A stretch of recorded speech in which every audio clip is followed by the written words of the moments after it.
But so here you can see as I turn it left and right, there's an x-axis. But I'm sure you can see that moving up and down or left and right tells which way your character is going.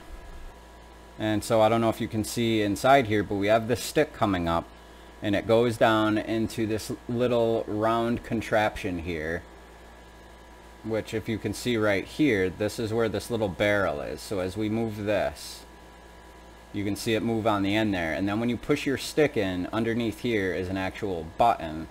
Yes, this little gray thing here is a button, so when we push on that, that's where we get the button click when we push our stick down. And so on the inside here, it's pretty much made all out of metal, and you can see as I go ahead and move this back and forth, you can see it moving, and everything that's inside of that is made out of metal. But it's basically the same concept that's in every other controller. I've looked inside Xbox One controllers, I've looked inside Xbox 360 controllers. So yeah, usually there's not a problem with the sticks themselves, and I don't want to spill the buttons out here. But basically what's happening on the Pro controller and what's causing it drift is pieces of plastic. You have, in this case, a thumbstick, and then you have on this edge here, it can sometimes be sharp.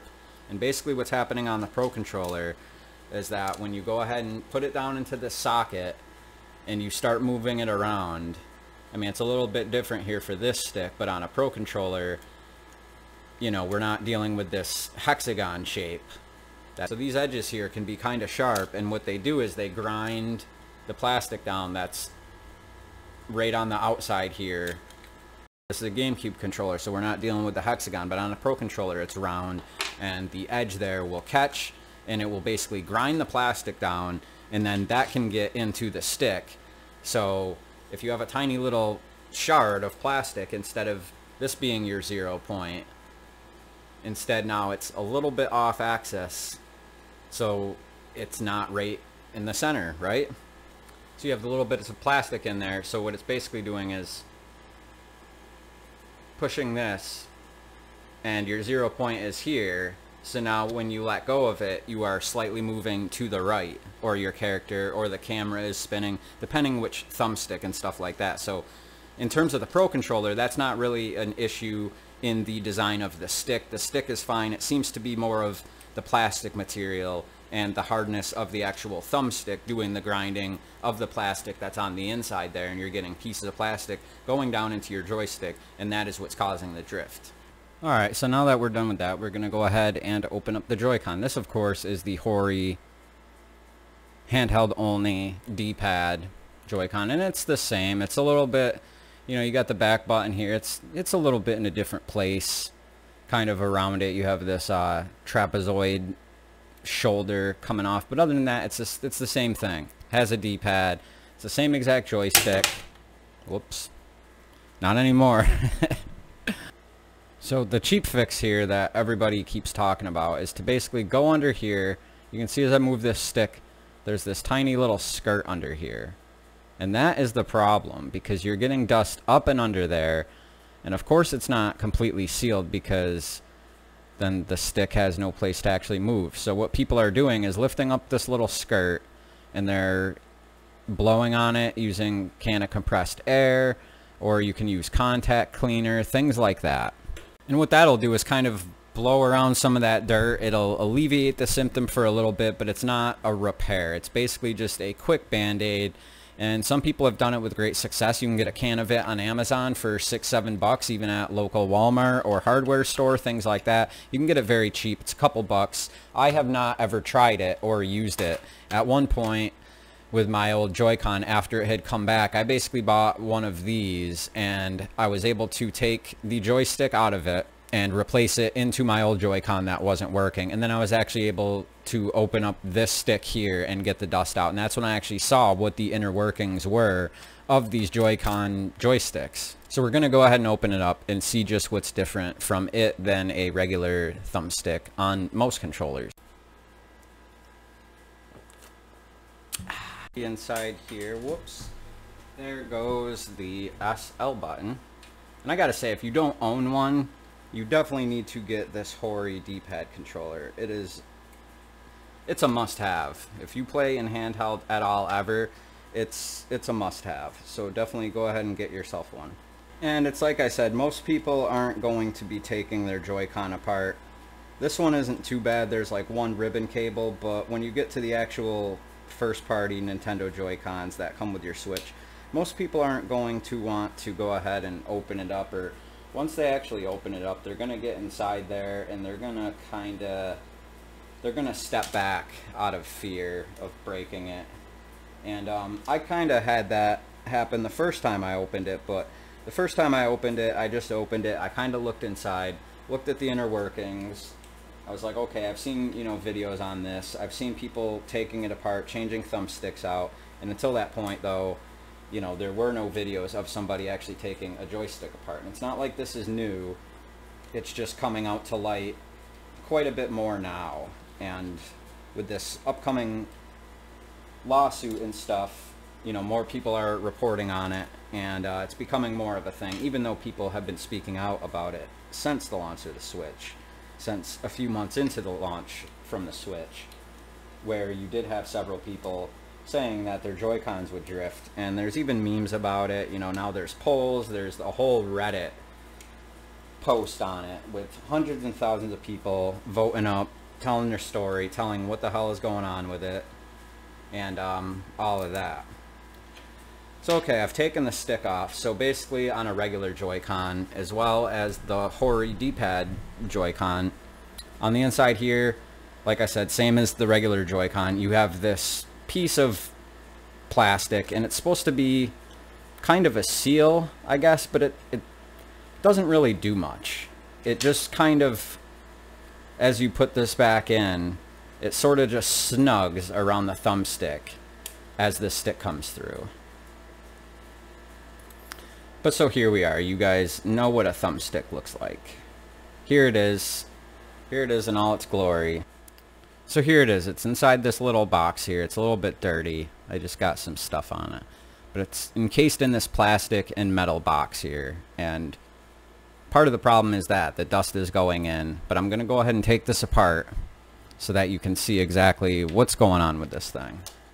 And I do have to mention that this is the part where you could pretty much break it, because you have to pop in here to this bit of casing and actually pry it off. And if you end up snapping the little tab on it, I mean, that's kind of it. You do have to kind of bend this tab out of the way, and then you do have to get on one of the sides, as you can see here. There's kind of these two tabs on the bottom and the one on the top, and that holds together, and there's a spring. This little casing here it's not very thick. It's not made out of the best metal, and if you bend and snap the tabs, it becomes a little bit harder to hold in one piece while putting it back in. And this stick here is one that I don't really completely care about. And even if I break it, I can still fix it because I've done this before. So you see here, I basically just bent this tab out of the way, and now this one here is broken. But I can now get into the inside of what this thing actually is and how it actually works. So you can see here we're getting these little bent up tabs on both sides, bottom and top. Those are both the X and the Y axis, and they're traveling along on the opposite side here along these little black pads here, which are conductive, of course. And then on the bottom side you can see that that's actually where the signal from them tracks through, going up to the ribbon cable and actually plugging into the Joy-Con. Two prongs of a fork like this, and they're rubbing on that pad on this side and on this side, and they're touching that. And that's not like the other joystick in any case. So basically what's happening, dust is coming from the inside of the stick underneath the skirt, and then it is able to come through this part here. As you move the joystick, you can see here I am just pushing the joystick down on the table, and you can see that there's little cracks here in the white plastic, and so little dust particles are getting on there, and they're not even touching, you know, these little prongs here, these silver tiny little prongs. They're not even touching that. But if you could But if you can tell just how small this whole component is, and then you're getting dust onto this little tiny piece of padding, that is basically what's creating your Joycon drifts. So contact cleaner and stuff like that, and basically that'll come in, it'll wet it, and in some cases some of the pressure will push some of the dust along.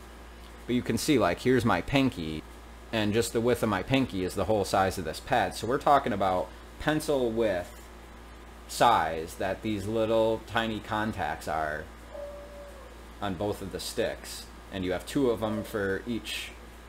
You have two of these prongs for the up motion, and then two of them down on this end for the left and right motion. So left and right, up and down, X and Y axis, and they're basically running along the tiny edges of this pad. Here, of course, like I said, is the actual click button for when you click down the joystick. So if you even get the tiniest little teeny amount of dust, you basically have to take the whole thing off, come down, you know, rub the dust off, get it off on your pants, and then you have a, you know, nice clean pad. But of course the problem with it is that this thing is so tiny, people aren't going to be taking it apart. People think it's something else, and really it's a great design. It's cheap, and it actually amazed me the first time that I took one of these apart. It just blew me away that these two contact points that are made out of metal are able to touch down onto this pad, and, you know, like I said, it's like a V formation. So you have something like this going on. So as you push up, you have this V formation, or these two contact points going up and down and touching onto this pad.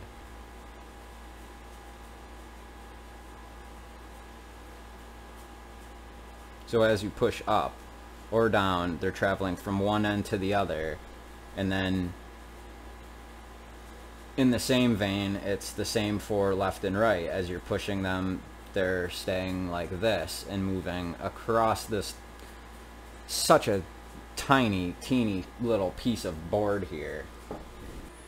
Hey guys, D-Dub from the future here. So I didn't realize when I initially uploaded this video that at a certain point the audio just sort of disappeared. So I don't know what happened there. So I'm going to reattempt to reiterate what I was trying to say in this video without redoing the whole video. I tried to recover it, couldn't figure it out. So anyways, what we're looking at here is the tiny little piece of board, and as you could see on the close-up, you can see those, the X and Y axis have both these two contact points coming off, and they go to the pad, and like I'm trying to show here with the two screwdrivers, both of those points touch down on this pad.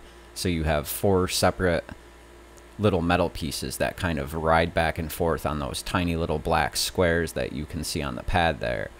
And so like here, basically on the thumbstick, once that skirt lifts up, it doesn't even have to lift up. Naturally, joysticks and controllers, they get dust on them, whether they're sitting on the entertainment stand or whatever, and dust is going underneath there, and it's getting stuck under these tiny little metal pieces and in between this paper thin contact pad here.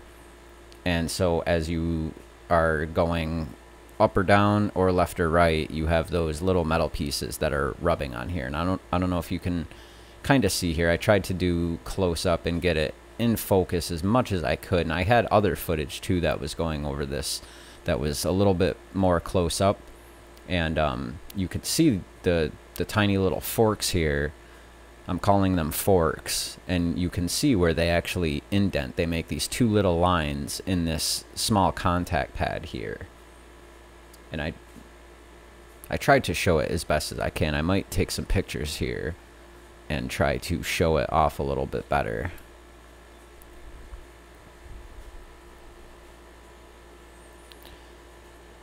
But apologies on the no audio. I really don't know what happened there, and it had just completely disappeared off of Premiere Pro, and I tried to back it up. I tried to redo the autosaves, and it just disappeared. But this video is very important to me that the knowledge gets out. So right here, that's the press down feature for when you actually press down the joystick. And so right here, I tried to show a little bit more close up.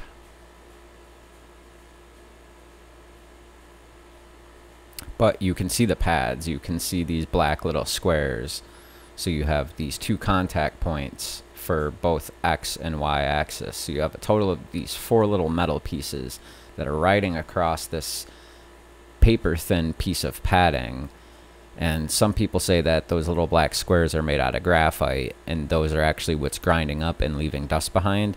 But I found, out of the 2 times that I've taken it apart, I've just found regular types of dust, and I even took Q-tip and wiped off the contact points that are actually from the joystick part, not on this pad. And after wiping it off, I didn't actually see like any black residue or anything. It was more just your average everyday type of dust.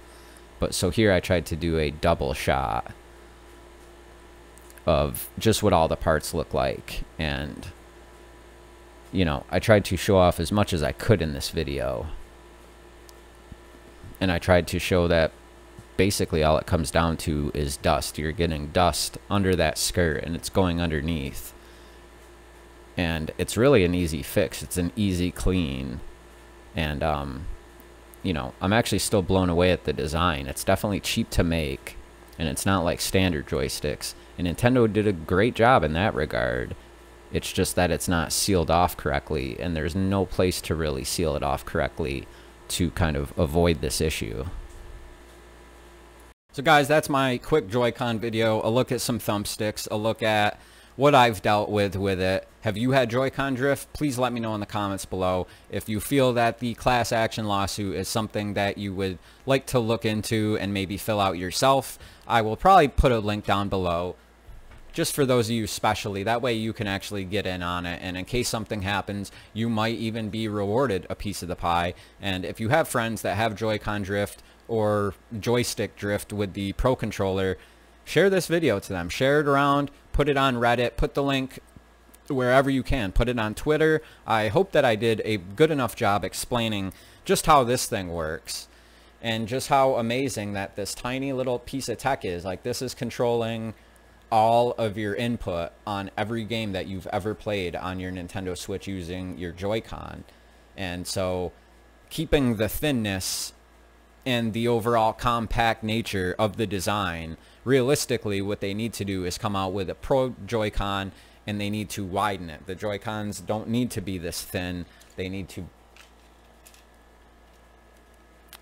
don't need to be this thin. They need an actual legitimate real joystick that will beef them up about 33% in width, something like that, where you can put an actual, and I suppose even the way it is now, you could probably fit one of those joysticks in. They just would have to make a little bit of room for it. So what do you guys think? Let me know down below. I hope that something comes of this. I hope that you guys are more informed too. I hope you share the video around, and I hope that you don't just throw your Joy-Con in the trash, and that you actually attempt taking this apart and putting it back together, because it's a little bit daunting, but it's not really that bad, especially if it's already broken and you're already kind of $80 in the hole. So I definitely implore you to, like I said, share this video around, get it out to people. That way they too can take their Joy-Con apart, because it really only comes down to a tiny little bit of dust. And I'm sure in some cases the pads are completely worn out, but in my experience, this one's just worn slightly, and I've used it enough.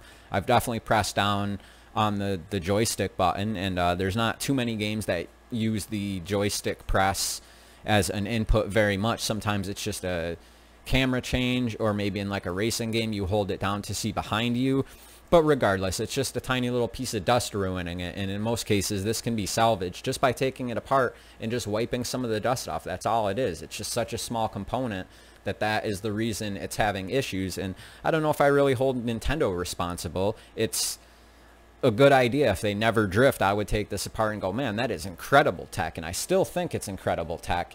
It's just that the fact that the box itself, just that houses the joystick, it's not sealed off enough, so you're getting dust in there, and it's ruining the experience for hundreds of thousands, millions of people. And like I said, some of these polls, they're skyrocketed with the amount of people. So go ahead, share this video around, let people know about it, hit the thumbs up. If you like this video, if you're new, if it taught you something, please feel free to subscribe. I also have a giveaway going on Twitter, so look down below. There's a Twitter link. It'll send you over to Twitter, and go ahead and enter the gleam.io link that's pinned up at the top of my Twitter if you would like to win a Pokemon Pikachu Nintendo Switch skin for your drifting Joy-Con, your Nintendo Switch dock, and the back of your Nintendo Switch.